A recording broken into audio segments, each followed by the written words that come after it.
Muito bem, caríssimos irmãos e irmãs, também os que estão nos acompanhando, vamos hoje analisar um pouco esse momento sublime que aconteceu com Jesus. Vamos lá. Jesus é pecador ou não? Não? Certeza? Mas o batismo é para pecador ou não? E Jesus foi batizado. Primeiro, dizer que Jesus é pecador gera uma contradição nele mesmo. O que é o pecado? Aversio Deo, aversão a Deus, adversus criaturas, a proximidade, apego às criaturas. Ora, se ele é Deus, como é que ele vai ter uma aversão a ele mesmo, né? Então o pecado não cabe em Jesus, certo? Agora, por que ele quis ser batizado? Aí nós vamos analisar. Mesmo não sendo pecador, ele quis ser batizado. Bem, todo mundo sabe que o pecado que separa o homem de Deus é o pecado original. Qual foi a proposta da serpente para o homem?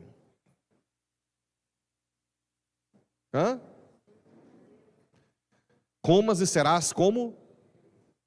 Ah, não. Esse é o único pecado que separa de Deus?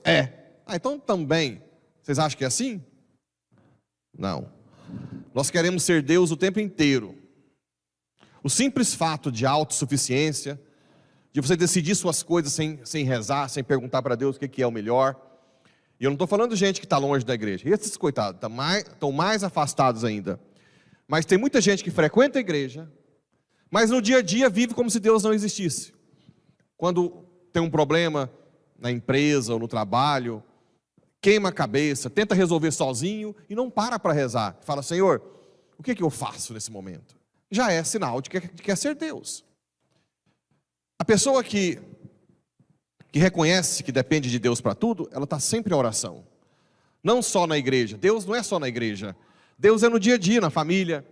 Quando os problemas familiares crescem, ao invés de querer ficar resolvendo, e vai para lá e para cá, e renegocia, reza. Senhor, o que eu faço agora? Resolve esse problema para mim. Eu vou fazer o máximo que eu posso, mas eu preciso de Ti. Então, na verdade, esse pecado de querer ser Deus, ele é contínuo na nossa vida. Muito mais comum do que a gente imagina. Bem, desde Adão e Eva, todo mundo nasce com esse karma, o desejo de ser Deus. Antes do batismo, essa ferida, Santa Catarina de Sena falava que antes do batismo, era o pecado original como se fosse uma ferida. Essa ferida impedia o povo de ir para o céu, vocês sabem disso, né? Até Jesus, ninguém foi para o céu.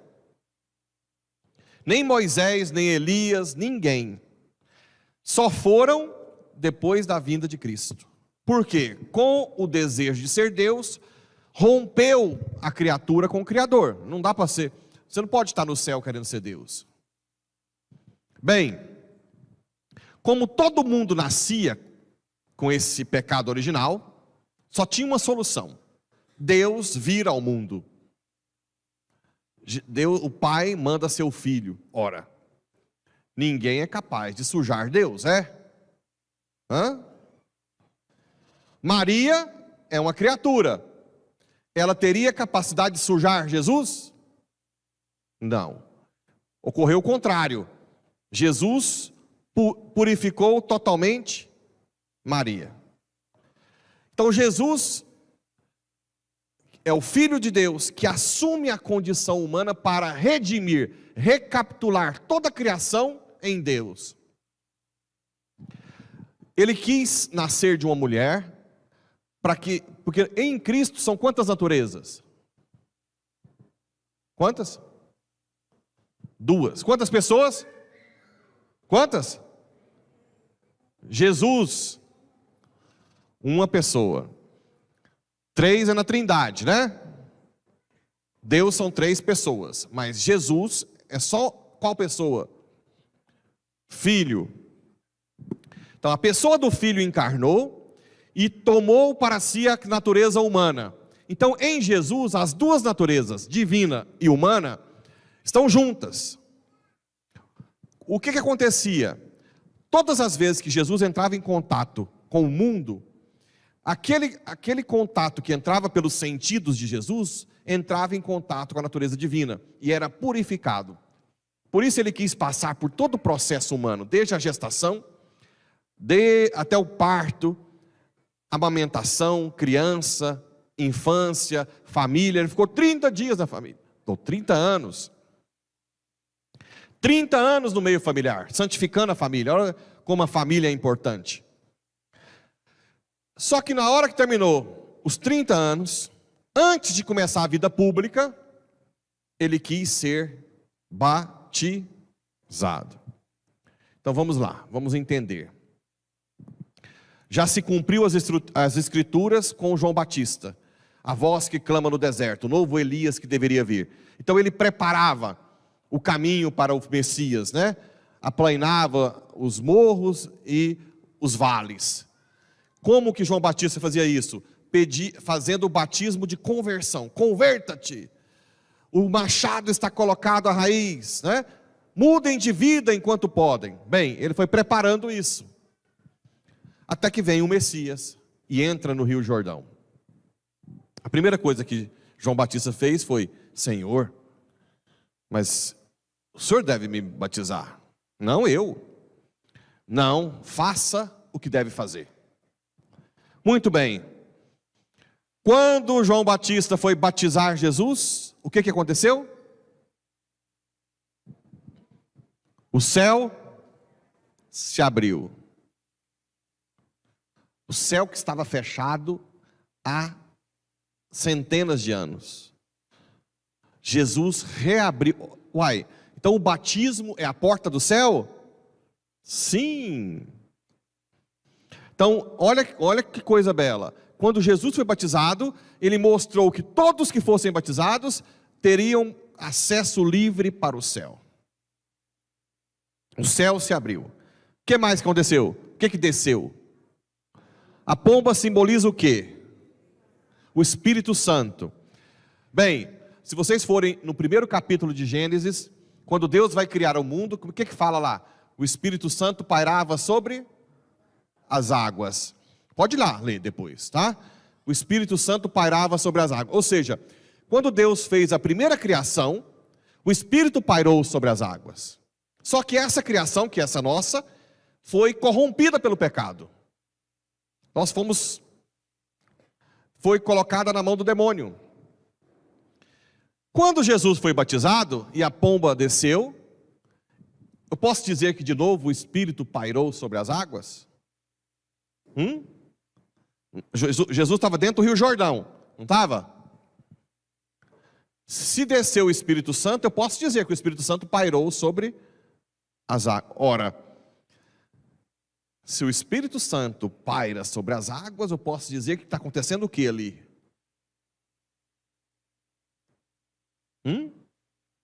Fala alto. O que está acontecendo? Uma nova criação. Não foi feita a primeira criação lá, em Gênesis? Se o Espírito Santo paira de novo e sobra, qual é essa nova criação? O céu. A partir daquele momento, essa terra não é nossa mais, nossa casa definitiva. Nós não somos mais desse mundo. Por isso que não adianta vir zombar de nós porque morreram no barco chamado Jesus, porque foram mortos. Não zombem. Se vocês me virem um dia sangrar, com sangue caído no chão morto, não adianta. Vocês zombam se vocês perguntarem se eu neguei Jesus antes. Mas se eu não neguei Jesus, estar morto não é derrota, é vitória. Tanto é que quando eu recebi essas notícias, eu achei que essa notícia saiu como se fosse uma vantagem, né? Poxa, quem estava ali realmente teve uma chance de ir para o céu. Mas depois que eu fui ver que não, né? Então, nós não somos desse mundo. Desde quando Jesus abriu o céu, aqui é... então o que nós estamos fazendo aqui? Posso falar com toda sinceridade? Estamos numa prova contínua. É o deserto, uma prova. Quem vencer essa prova, sendo humilde, dependente de Deus e amando, vai para o céu. Quem perder a prova, vai para o inferno. É isso. Os lugares definitivos. Vai lá no cemitério agora e vê as datas das mortes. Muitos já estão lá há muito mais tempo do que quanto tempo que viveram na terra. Não é aqui nosso lugar. E olha que ainda tem muitos anos pela frente, né? O padre João Neto, eu gosto dele, que uma vez eu conversei com ele, ele falou assim, vai no cemitério. Fica olhando lá os túmulos de penitência, né? Porque ali caem todos os... né? Uma coisa boa de fazer, rezar no cemitério, meditar a morte, né? Coisa boa, não é ruim não. Ora, vamos lá, o Espírito... Qual que é o outro momento que a pomba... O que aconteceu na Arca de Noé?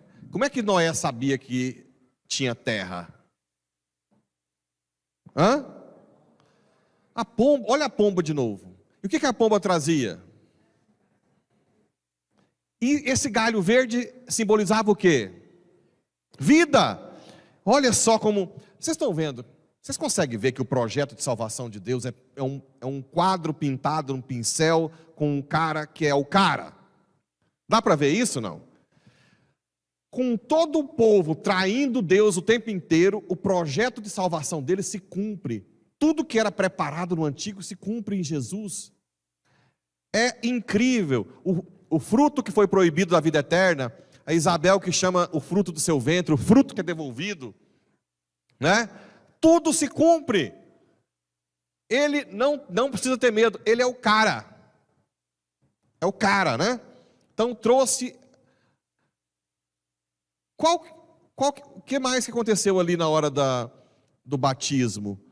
Agora vamos fazer referência ao que foi falado antes. Depois que a pomba desceu, o que aconteceu depois? A voz do Pai. Tu és o meu filho amado, né? A quem comprazo. O que isso é? O que aconteceu ali na hora do batismo? A igreja chama de teofania, manifestação de Deus. A revelação da Santíssima Trindade. O Pai, o Espírito e o Filho. O povo não sabia que era. O Antigo Testamento, o povo do Antigo Testamento não sabia que Deus tinha 3 pessoas. São Tomás de Aquino dizia que a nossa razão é capaz de chegar à necessidade de um Deus único, mas não é capaz de saber que esse Deus tem 3 pessoas. Para isso, era necessário a revelação de Cristo. Então ali, você vê que Deus são 3 pessoas. Teofania. Qual que é o outro momento que acontece isso? Manifestação das 3 pessoas? Quem falou? Fala, Robson. Transfiguração. Só que na transfiguração tem um detalhe. Não é a pomba que aparece o Espírito. O que aparece como Espírito? Nuvem. Não é? A nuvem, a sombra. O que aparece como Espírito quando Nossa Senhora é fecundada pelo Espírito Santo? Nuvem. É o outro símbolo do Espírito Santo, não é? O que guiava o povo no deserto? Nuvem. De dia fazia sombra. E à noite, luz. Então a nuvem do Antigo Testamento que guiava o povo no deserto já é um prelúdio, uma preparação para o Espírito que nos guia hoje. Então eu posso dizer que esse mundo é como se fosse um deserto? Sim. Nós vivemos nesse mundo como se fosse um deserto. Como assim? Nós nunca estamos saciados aqui. Não estamos. De vez em quando alguém chega assim e fala: padre, deve ter uns 2 meses que minha vida está tranquila, eu estou morrendo de medo que está vindo coisa por aí. Se aperta um parafuso, solta outro, né? Em tudo, tudo é assim. Nós não estamos saciados aqui plenamente. Por quê? Porque Deus nos deu, com a igreja, a capacidade de beber da fonte da plenitude, gota a gota, para nos mover, para nos parar, não pararmos no deserto. Quem já foi caminhoneiro aqui? Ninguém? Se você chega num posto que tem tudo, né? Tudo. Melhor restaurante, tudo, banheiro melhor, tudo que você precisa.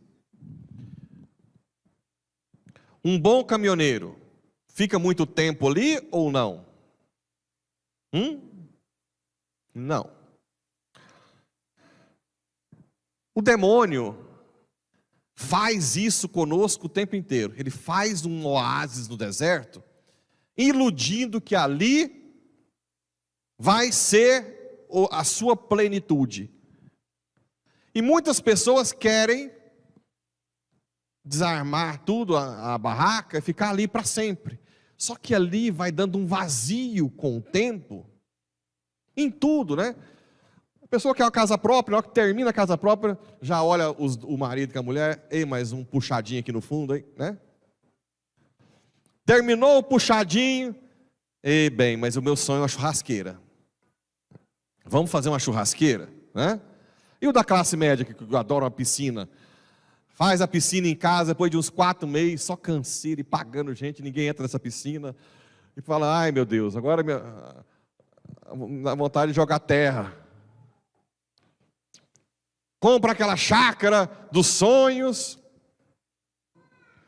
aí começa a levar os meninos começam a crescer: pai, eu não quero ir para a chácara mais não. Não, mas não tem ninguém para brincar. Aí já vai o pai mendigar para levar os outros amigos, para levar para, né? A mulher fala assim: bem, eu não aguento mais. Aqui não acontece isso não, né? Vocês me levam para ser escrava de vocês? Você e os meninos é bom demais, mas eu fico lá ralando. Eu não quero chácara não. Não, meu amor, vamos, tá? É meu sonho. E aí depois já chega, quando já está mais grandinho, já chega o pai, fica a mulher e os meninos bicudo, liga a Sky. Né? Vamos dar, não, eu não quero vir para cá. E outra coisa, bem, você se vira com comida aí. Tudo é assim, não é só com vocês não. Esse mundo não é para ficar estacionado. Esse mundo é para nós caminharmos no deserto. Agora, como é que nós caminhamos no deserto? Com o Espírito Santo. Caminhar sem o Espírito Santo é fria, porque você ficar perdido no deserto é pior que existe, né? É o Espírito que guia. E o que o Espírito nos guia? A depender completamente de Deus, a depender dos sacramentos, a lutar contra as paixões e contra o demônio. Não existe banho-maria nessa vida. Não existe banho-maria. Essa pessoa que fala assim: ah não, vou falar algumas falas quando eu cheguei em Porá. Não, aquele padre complica demais a vida. A vida é mais simples. Eu não gosto de igreja que ouvir tanta coisa, pode, não pode. Ah não, mas eu prefiro ficar na minha casa, rezar uma vida simples. Aí que se engana. Quem não está na batalha, o demônio acaba com você. Porque eles não param de batalhar. E nós só temos as armas espirituais para combater. As nossas armazinhas humanas, para anjo destrói a gente em um segundo, se Deus deixar. Eles são muito mais poderosos que nós. Quem não está combatendo espiritualmente, rezando, buscando o sacramento, confessando, está apanhando do mal. O que é apanhar do demônio?